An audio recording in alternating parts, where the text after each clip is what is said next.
Welcome to Peacock and Williamson live on this Twitter Thursday episode, and we'll get into the live chat as well, talking everything you guys want to talk about regarding the NFL. The NFL family lost another one yesterday, which is, the Baltimore Ravens back-to-back days, rough week for the Ravens fam.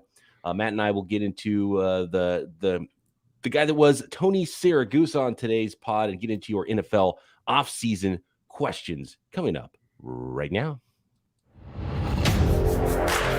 You're listening to the Peacock and Williamson NFL Show, your daily podcast on the National Football League, powered by the Locked On Podcast Network. Your team every day.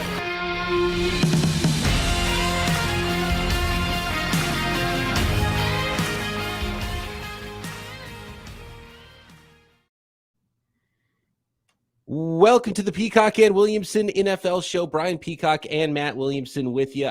My camera just turned off for some As I say, I saw you a minute ago. I'll fix that in 1 second. At BD Peacock, at Williamson NFL on Twitter. Thanks for making us your first listen here on the Locked On Podcast Network. Your team every day.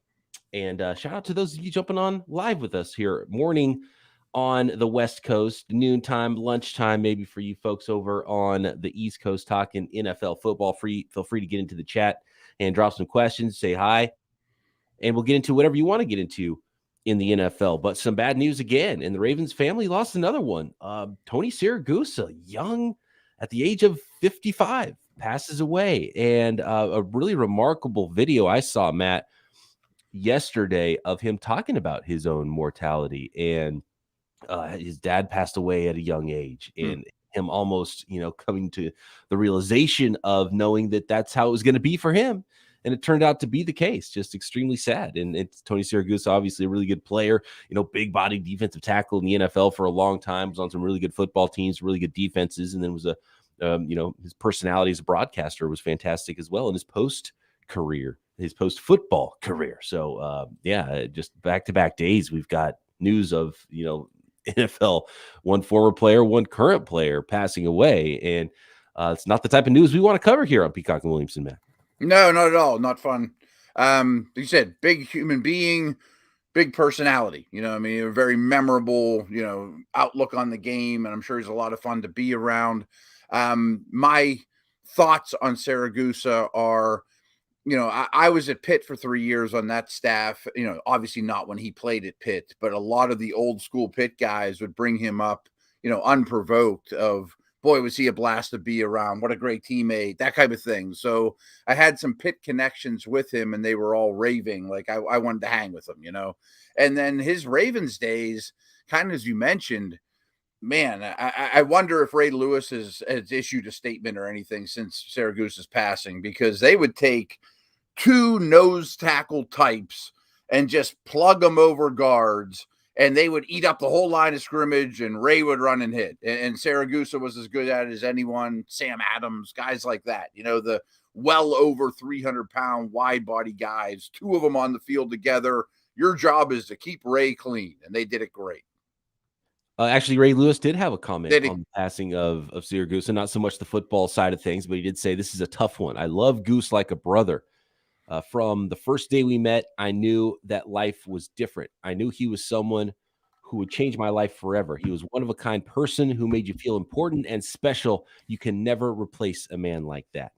And it's, he went on, there's a longer statement about it, but, he was talking about celebrating that 2000 team and that defense you're talking about. And yeah, man, how much better was not only Ray Lewis's off-field life, as he talked about in his statement, but on-field life, having, that many blockers eaten up in front of him. And those types of players like Tony Siragusa, and sometimes, offensive linemen, a lot of times interior offensive linemen, but especially those nose tackles, they don't get the credit they deserve for allowing those guys behind them to be clean and be pretty and win all the accolades. Yeah, that's not an easy lifestyle, play after play, taking on double teams, guys is trying to put you on your back and embarrass you and doing the dirty work. And Ray Lewis would have been a great linebacker if you and I were his defensive lineman, I'm sure.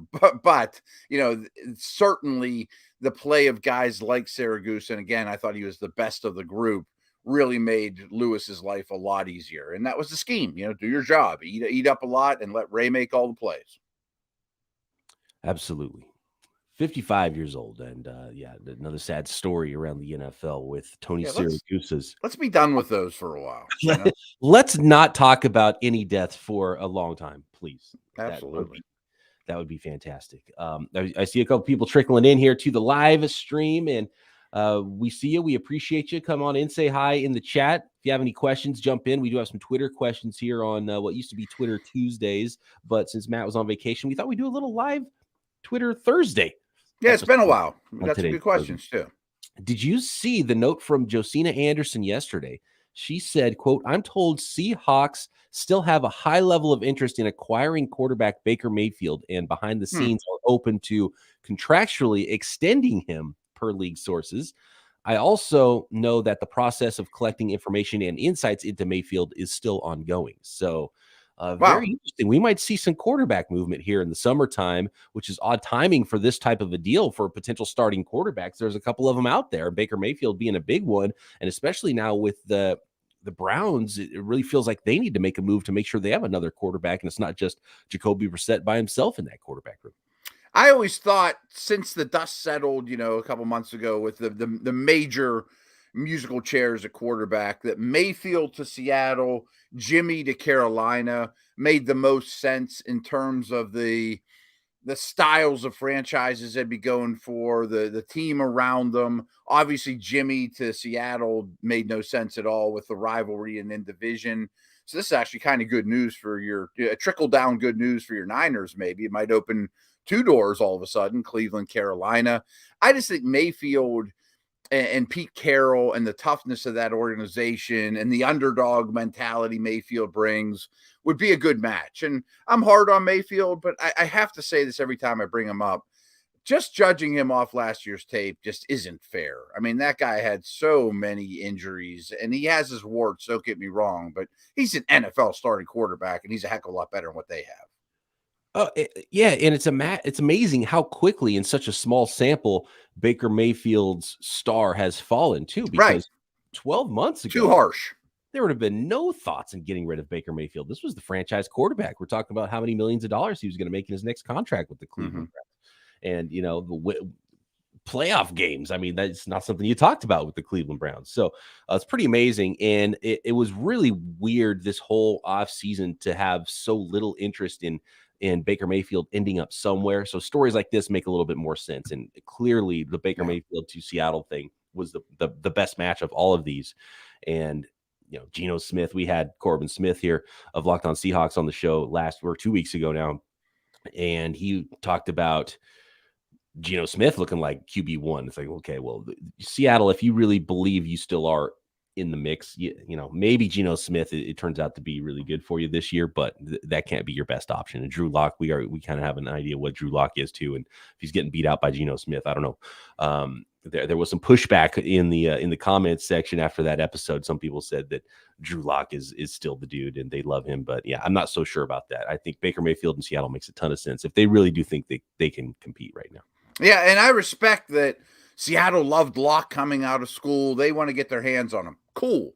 I just need a better plan than that. You know what I mean? We know what Geno is. He's a backup and a good one. But, I need a better plan than we're going to revitalize his career, because I've seen a lot of NFL tape of Locke, and he needs a lot of revitalization to get him back to anything close to being a prospect.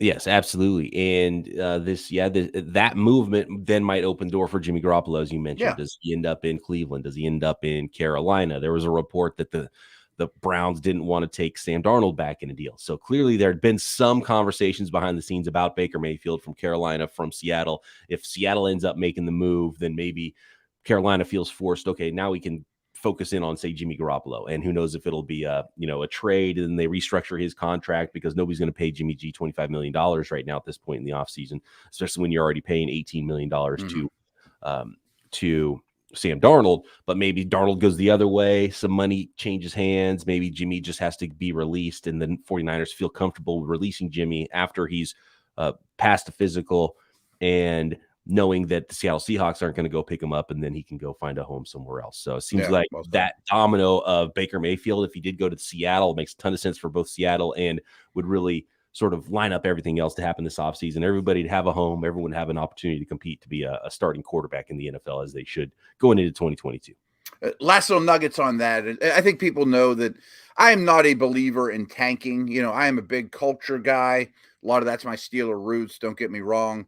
But Seattle, to me, if you go throw out Geno Smith or Locke in week one, I don't want to say you've ruined the culture you've created, but you really, tarnish it to some degree. All this winning we've built, and then you go to the veterans on the team, and that's where you got to look at it. Like I was talking about around here, Mike Tomlin can't walk up to Cam Hayward and be like, yeah, we're going to start Geno Smith for the year and win 2 games. Like that doesn't fly, Right. And DK Metcalf, who wants to sign a new contract at some point. Right. He plays out the year and he's like, what, are you guys not even going to compete now? So no, see you later. Right. I'm not going to go through another rookie who's going to try to develop or, whatever bad plans you have.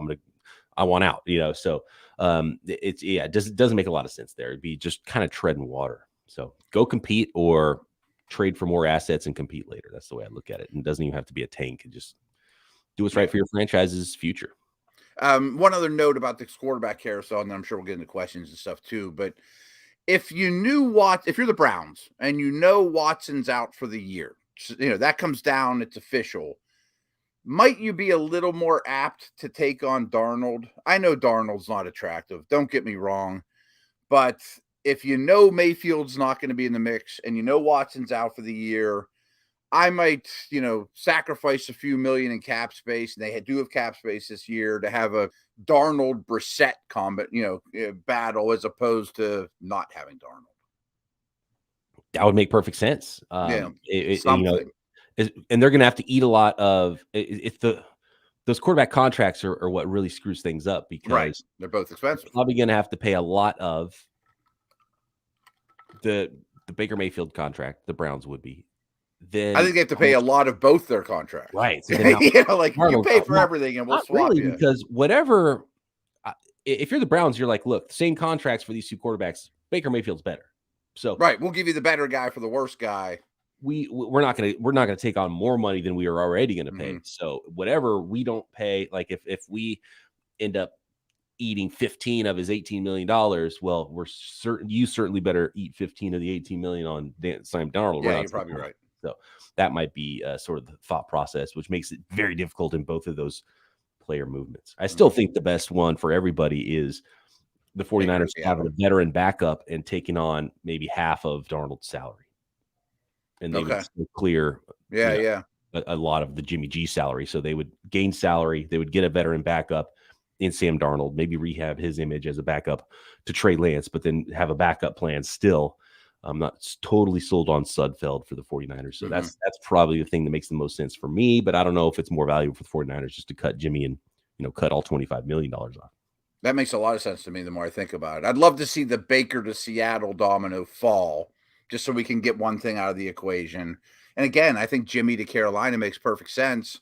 And maybe that forces both the Browns or the Panthers to do something, because then they'll know, okay, 2 teams, and maybe they might both want this one quarterback who's the last starting quarterback left as a 1-year stopgap. And one domino has to fall, and I hope it happens soon. Yeah. And it looks like it might be Baker Mayfield, according to Josina Anderson. So we'll see good. how I like that fit. That goes. Absolutely. All right. We'll get into the chat, into the Twitter questions on this Thursday mailbag edition of Peacock and Williamson. But I want to let the folks out there know about Blue Nile.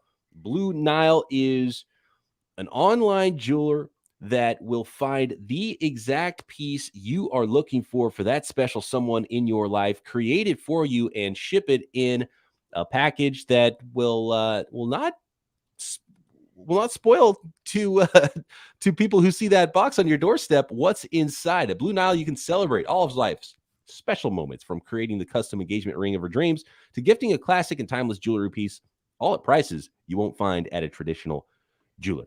Whether you're ready to pop the question, celebrating a milestone moment, you can find that perfect something for someone. Find jewelry at Blue Nile, not just wedding rings and engagement rings, but diamond jewelry, cocktail rings, gemstones, necklaces, etc. And on hand 24/7 jewelry experts available to help you find the perfect memorable gift at every budget.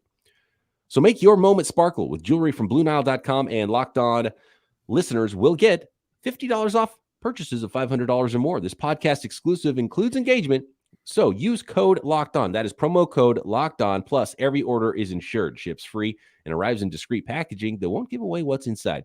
Shop stress-free and find your forever peace. Go to BlueNile.com today. BP, now that we're live on the show, I got a little bit of breaking news. Oh, okay. It just happened. It's not real NFL related, but it's an NFL family. Arch Manning just committed to Texas over Bama and Georgia. I guess he's like the number one recruit in the country. Yeah. Not surprising, you know. Arch Manning. Has a bloodline, yeah. Named after his grandfather, Archie. He's the son of Cooper Manning. He's Cooper's son, right? Okay. Yeah. And Cooper was the wide receiver of the family. Mm-hmm. And didn't play quarterback, but his son is playing quarterback. And you can imagine a Manning that was a quarterback being a highly recruited player. And you said, where did he sign to go? Texas. Okay. Yes. I guess that was a long shot with the headlines I'm reading, but I'll take my chances on Arch Manning. Longhorns were the long shot. Interesting. Okay. Arch Manning going to the University of Texas. And I'm sure we'll be talking about him in about 3 years on this podcast about where he's going to go in a future NFL draft if he is indeed a chip off the old Manning block. Yeah. Probably some good tutelage. Absolutely. Maybe he's just sick of it. Like, uncle, leave me alone. Grandfather, leave me alone. Other uncle, leave me alone. I know you guys are great quarterbacks, but I can do this. Just get out of my face. And from what I understand, he's got a little bit of athleticism. Yeah, dad's more athletic than the brothers, right? Yeah, more athleticism, kind of like dad and grandpa than his uncles. My son has watched him quite a bit, you know, just clips of him and stuff, and said, yeah, he's not a pocket passer, Eli Payton type. Very interesting there. We got a question here in the chat from Vieta. He says, Matt, do teams generally scout each other's training camps for cut candidates for their own teams, or does that really start during the preseason? That's a good question, because people probably don't realize this, that really the only two times that college scouts, first of all, a scouting department, I'm talking in generalizations here, has two wings, has pro and college. And the college guys are the ones people think about that are on the road all the time. They go into LSU and Texas and blah, blah, blah. Well, there's basically two times that those college guys come to home base. You know, they come to the facility. One is draft prep. You know, you read your reports, your war room, all that stuff as you would expect. The other time, though, is training camp, because they want as many eyes. Like, for example, my year with the Browns, my training camp duties, I was the new guy, so I had an easy position, to be honest with you, was, Matt, I want you to self-scout our tight ends, you know, and I don't know, our East Coast scout got the guards or whatever. You know, they just gave assignments. So we weren't just kind of wandering around camp going, this is fun. You know, we had a job to do. We wrote up a position for our team. But more importantly, the head of college or pro scouting, and this is a correlation with the GM, the head coach, and all the front office people are saying, okay, we have these 90 whatever guys in camp, but we're really light at tackle, and I don't like what's out there on the market. You know, let's build lists, especially if you're a bad team like my Browns were, that, you know, guys that other teams are going to cut are better than the guys we're going to keep. So the reason, you know, so a big thing that those college scouts will do, as well as your pro guys, is they go to all the preseason games, but you don't, like, I went to a Panthers game, and if I went to a Panthers game now, it's not to watch Christian McCaffrey. I mean, it's to watch, here's a dozen names they gave you. In the end, probably half of them make the team, half don't. Write up all of them. So to answer your question, yeah, it really starts more in the preseason. I mean, I don't think people are sitting in the stands at camp, and really there's not a long stretch from the day camp opens to the first preseason game either. Most places are closed. Like, if you wanted to scout the Steelers, you could sit on St. Vincent's hillside there like any other fan and sit there for free. But most are closed, and I'm sure there is a Ravens guy sitting on the hillside or whatever, but there's not that much to gain from that. It really starts with the preseason. You mentioned Christian McCaffrey there, Matt, and there is a question here about Christian McCaffrey. from our friend Josh, who is the Jerry Rice of question askers. He says, what are your expectations for Christian McCaffrey this year? Will the Panthers run him for all he's worth while he's healthy to try to save Rule's job, or will they manage him to keep him going for a couple more years? I think they run him into the ground. Well, let's say this. I bet he doesn't touch the football or dress in the preseason. I bet he's very limited with his practices. I had read that even in the regular season that they have come up with a plan that he practices less, which he wants to practice as much as possible. He's one of those guys you have to hide his helmet from him type of thing. So I do think they have some big picture in mind.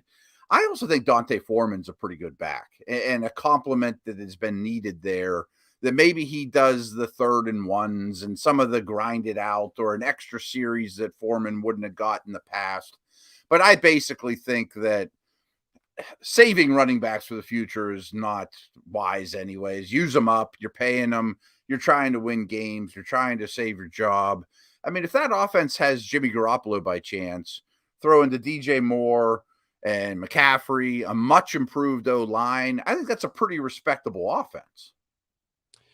Yeah, and when games go live and you can have a plan, but when he's your best player and you're trying to win a football game, you're going to use him as much as you think you can. And and maybe at the beginning of the games, you can take a little bit of the load off. But if you need to use a guy, you're going to use a guy. And I think that's the way it's going to go with Christian McCaffrey. And I fully envision Christian McCaffrey at some point not seeing the end of his contract just because it's such a big contract. And he'll, go sign with a contender at a lesser dollar amount or something. It just feels like that's the way it has to go. So you kind of hopefully not, it doesn't go to the degree of Todd Gurley, right? Who just like all of a sudden it's like, wow, this guy's career just ended out of nowhere. Gurley came in the league with a chronic knee though, too. Yes, People knew that, I mean, no one thought he was going to last long. The Rams should have never given him that contract. That's a terrible deal. And he shouldn't have got drafted that high. The talent level was there, but first of all, being a running back that was hurt, it was one of those where it was like, man, he might fall out of the first round. We don't know where he's going to go, and he still ended up going top 10 just because he's so talented. Team took a shot on him, and that was a really short career. So, and McCaffrey's so good out of the backfield, he can have a career as just a third down back for a while if he wanted to. Yep. Kind of an underreported story that I think is true. I can't verify it. I wasn't on the conversation.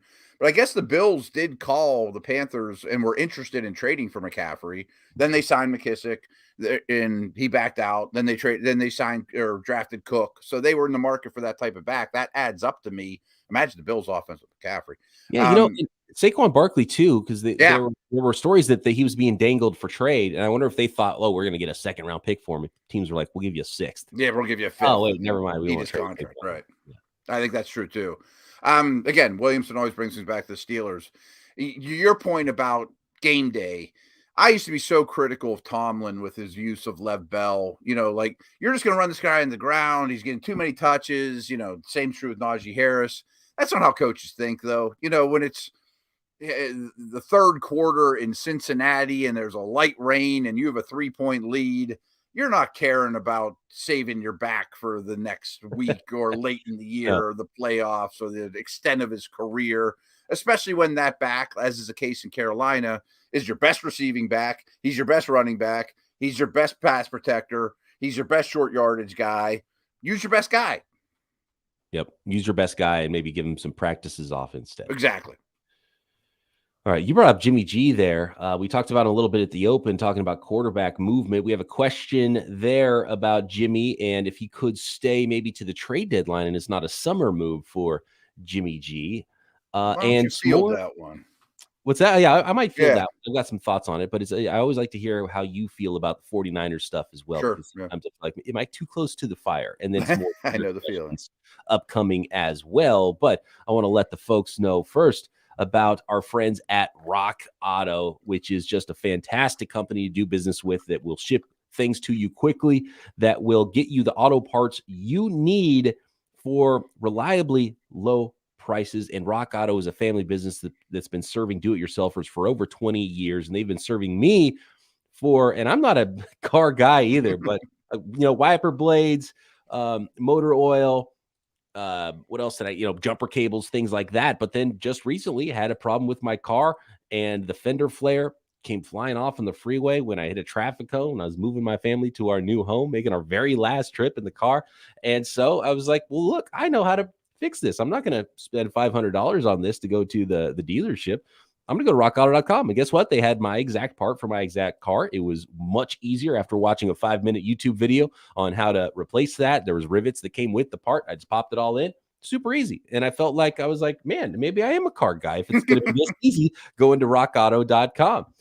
Yes, their prices are reliably low for every customer, a professional or a do-it-yourselfer alike. So why spend 30%, 50%, even 100% more for the same parts from a chain store or car dealership? Go to rockauto.com. And when you go to rockauto.com, make sure you let them know that we sent you, right? Locked on in the How Did You Hear About Us box, so they know that you heard about Rock Auto from the Locked On Podcast Network and the Peacock and Williamson NFL Show. Go to rockauto.com right now. See all the parts available for your car or truck, and I guarantee you they have exactly what you're looking for, an amazing selection, reliably low prices, all the parts your car will ever need at rockauto.com. And then you know what you do? When you get your car all fixed up, you put a box of Built Bars in the glove box so you're not stopping at that drive-through, so you're not ruining your diet anytime you get hungry while you're maybe commuting to work or you're on a long summer road trip on a vacation with the family. Built Bars are the protein bar that tastes like a candy bar. The combination of high protein, low sugar, low calorie is exactly what you are looking for in a snack. And new flavors coming in at Built.com all the time, like coconut brownie chunk puff. That's a long name. Coconut brownie chunk puff. You got coconut, you got brownie, you got chunks of it in the puff bar. So, Built Bar is always coming up with these flavors that I don't know how they taste so good with the low calorie, low sugar combination, but somehow they do it. Deliciously chewy marshmallow covered in 100% real chocolate with chunks of coconut brownie inside. That is what the coconut brownie chunk puff is all about. Tons of other flavors of Built Bars. If you don't want to do the coconut thing, I usually don't do the coconut thing, but trust me, just the regular old peanut butter, if they've got that bar in stock, is my favorite. Tons of great classic flavors, new puff flavors, new seasonal flavors coming all the time at Built.com. Again, low sugar, low calorie, high protein, all delicious, and most Built Bars covered in real, legitimate 100% chocolate. So you really feel like you are getting a treat, even though it's on the healthier side of things. So go to Built.com, use promo code LOCKED15 to get 15% off your order. Again, that is promo code LOCKED15 for 15% off at Built.com. Okay, Matt. John asked the question in the chat here. What are the chances that Jimmy G stays in SF and plays in an attempt to show other teams he's healthy and can still win games and then is traded by, say, week 5? The 49ers have, and I think this is a ploy to let teams know we're not going to cut him. You got to give us a little something. You got to try to trade for him. I think that's been the 49ers ploy all along in this. And, apparently they had some talks and almost had him traded until he had to have that arm surgery. So maybe if he's cleared to throw and he starts throwing before training camp, they are able to trade him. But they've acted like, well, we love Jimmy. You can win with him. He's too good. He's one of 32 starters. That's valuable. So we're not going to give him up for nothing. And so they've acted like they're going to take him to training camp. I still have my doubts that they will take him to training camp because they have talked all along this offseason about Trey Lance as being the guy. And it's Trey Lance's time. I don't think it's really a great situation to bring in Jimmy Garoppolo into camp and let him start throwing and actually competing with Trey Lance. I think it's just got to be Trey Lance's job. You don't want Trey Lance looking over his shoulder. You don't want a $25 million backup. If Jimmy Garoppolo doesn't win the job, it's going to be harder to trade him before the trade deadline. And the 49ers clearly want Trey Lance to win the job. And it's probably a bad sign if Trey Lance can't win the job over Jimmy Garoppolo. So for all those reasons, I don't think it's smart, and I don't think the 49ers will bring Jimmy Garoppolo to camp. So they'll try to work out a trade. If they can't, they'll probably release him once he's cleared and they don't have to worry about that injury guarantee, and they can get the full $25 million off the books and roll that over into 2023. That's the way I think it'll go. So I'd be very surprised unless there's a Lance injury and the 49ers think, well, okay, well, we want to compete. We got to bring Jimmy G back because Lance is hurt now and we can't start the season. Then maybe, but that would be a kind of a long shot scenario and would take some other circumstances for the 49ers to do that. And then maybe you're trying to trade Jimmy Garoppolo before the deadline. But, how many teams, like, if you're a team and you need a starting quarterback in week 5, your situation's kind of screwed. And how long does it take for Jimmy G to learn that offense and even be as good as he would have been if he started there in camp. So if a team needs a starting quarterback, they should probably go find that guy right now. Yeah, I agree with everything you said. I don't think he goes to camp. I don't think he's a distraction or a Baker Mayfield situation or Watson last year in camp. But I do think there's a little bit of a game of chicken going on, that Carolina knows these things. Seattle knows these things as well. So why jump on it quite yet? But we would have loved to have him for mini camp. We absolutely need him for training camp if he's going to be our starter. You don't throw him in week 5 and say best of luck. I mean, that usually does not work. Although Jimmy did it well when he went from New England to San Francisco. I mean, that was an interesting move. Last note, though, and it's the first I've given thought of Darnold going back to the Niners. I would be okay with that, but I really think your Niners need Tyler Huntley. You know, an athletic, same style, Trey Lance light that's cheap, young, no threat whatsoever, not Cam Newton. I don't need big personalities. I want every word coming out of Niners camp to be, this is Trey Lance's team. What are you talking about? Of course it's Trey Lance's team. He's the guy. He's a special player. And Jimmy had already won the locker room, so I don't think you want the right. guy who owns the locker room to still be there. It's just he's got to go. Yeah, it's not so much that, and they're both pros, and I think they're both good dudes, and they could both handle it. Sure, but you just don't want your young quarterback looking over his shoulder. I just don't think it's a great situation there, especially for a guy that has a ton of respect in the locker room, and all the players love him. But it's really weird. The 49ers haven't put together that sort of quarterback room behind Trey Lance. They gave Nate Sudfeld $2 million guaranteed to make it really seem like he's truly going to be the backup this year. Does Shanahan just love him for his mind? That was one of those guys. Yeah. Well, Shanahan loves people too much sometimes. He definitely gets his guys. He does that, and there will be guys that go in the doghouse as well. He'll love a guy, they'll trade up for him, and then 2 years later he doesn't like him anymore. Sign McKinnon weird things like that.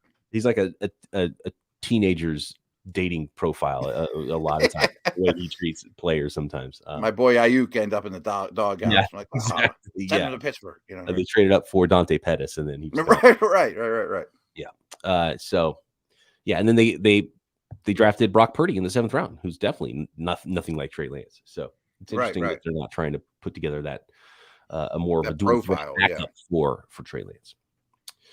Let's see here.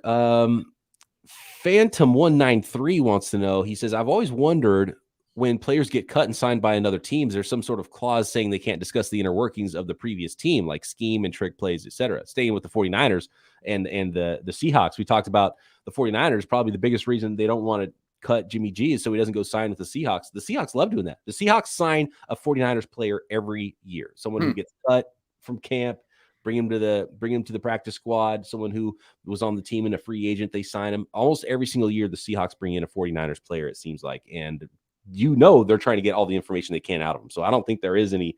I think that's just one of the things in the NFL where it's on the player. If the player wants to talk about it, he can. If the player knows enough, then he can. 100%. Get information any way you possibly can. You mentioned Seattle. I immediately thought of Belichick and the Patriots. I mean, there's been many times in Belichick's career where, we're playing the Vikings this week and they just cut a guy. I don't care what position he plays. Pick him up. You know what I mean? And you're paying him now. I mean, I expect you to tell me things. And you may or may not know what I would need to know, but you may have some inklings or, boy, my position coach loved calling this play in this instant. And, you guys didn't catch that? Okay. So there's one more tendency we learned for this game. There's value in that. And that kind of stuff happens all the time. And I got no problem with it. Yep, absolutely. All right. We got a couple more here. We can finish this up. Josh says, is Kirk Cousins on Twitter, by the way, at Joshua Redding? We appreciate you. He says, is Kirk Cousins the new Andy Dalton, i.e. he's the new mid-tier quarterback where if your guy is better, then you keep him. If he is worse, then you look for an upgrade. Sort of the Mendoza line of quarterbacks. I would say Kirk Cousins is a higher level than where Andy Dalton was, but it's possible that Kirk Cousins could become that if he starts to move around teams a little bit. Okay, this is a little bit longer than I planned on talking about, but I always had a problem with the Dalton line. I thought the Dalton line at that time was too low, because I'm not a Dalton believer. So I think Cousins now is a lot better than Dalton then. And I think this is a really good comparison because, first of all, I think the line needs to be higher And it should be higher now because of all these Josh Allens and Wonder Kids and Herberts and immense talents that are in the league. And I'm going to steal this from the Athletics podcast with Robert Mays host. They came up with the term, the Carr continuum. If you're Carr or better, I'm happy. If you're Carr or lower, that's my line. And really, to me, Carr's like the 10th or 11th best quarterback in the league. So, the Trey Lances don't count. The Fields don't count. They're incomplete grades. But Cousins is just a bit under it. Cousins, to me, is maybe the most borderline case to discuss. Or Tannehill maybe might be that other one. I think there was a point where Dalton was thought of closer to where Cousins is now. There was. When he had A.J. Green and when he had great guys around him. And maybe that's where Cousins might end up later, but he's not there right now. So I would say that, but yeah, I think Cousins is a pretty, I think there's that tier. There's do you have a difference making quarterback tier? Then let's maybe see if we can get that guy. But you can win games still with Carr and Jimmy G and Cousins and those guys that might be in the third tier ish. I think you have Carr in a tier higher than I have Carr. I think Carr's either the very best of that one or the very worst of the other one. That's why he's the line. I tend to think Carr is the very best of that tier. Right. So, and you want to get in that other tier, but there's 10 humans on the planet that are in those two tiers, those top tiers, right? So it's not that easy to do either. So, and there's 10 teams hoping that their guy turns into that top tier, right? You know what I mean? Both of our teams, lower and those type of guys. But I do think once you're the Vikings and you know where you're at, you're just treading water. It's like, okay, well, let's get worse even, but let's be different because we know right now we're in the middle, and the only thing that's going to do is keep us in the middle. Let's do something. That's kind of where I would be. And maybe that's not the right way to go about it. And I think I know a lot of coaches look at it differently and they're like, give me someone who's not 32, give me quarterback 16. I'm fine with it. We can win. I just don't want quarterback 32 through 40 being my starter. Well, the other aspect of it too, that's really important is Cousins and 35 million in cap space, I keep bringing back the Steelers, but that's the Pickett beauty. If Pickett can be Cousins, or if Kenny Pickett can be Cousins in year 2 on a rookie deal, I can live with that. But do I want to give him 35 million if he's Cousins? Right. That's a much, much different conversation. And then you're losing guys around him instead of building around him. And then I'm not in, Last one from the chat here. One name, Matt. The question is, do you think any of the rookie quarterbacks have a chance to have an unexpected breakout rookie year like Mac or Herbert? One quarterback. Is it just Pickett and that's it? Or do you not even believe Pickett will have that level of? I think Trubisky's going to be the starter. I'm not saying he's going to start 17 games, but I think Trubisky will be the starter. I think Malik Willis might have a first 8 games of Lamar's rookie year showing where he's out there for 12 plays a game and they're fun ones to watch. I could see Ritter on a terrible team having a really strong, promising Mills-like rookie year. You know what I mean? Bad team. Maybe he's the answer type. Ritter's exactly the name I was going to bring up. Nobody's really talking about him, but I could absolutely see him at some point getting that starting job and being like, okay, this guy maybe they have something here in Desmond Ridder because he's played a lot of football. He seems like he's close to it. So in a Mac sort of a way, Mac Jones sort of a way, he might be more ready to play than some of the other guys. Kenny Pickett obviously has to win the starting job to be able to even be where Mac Jones was last year. So unless Trubisky gets his lung punctured by the trainer before week 2 or something, maybe you won't even have that opportunity. So it's a tough year for rookies. I'm more excited to watch the year 2 rookie quarterbacks than the year 1 rookie quarterbacks. That's for sure.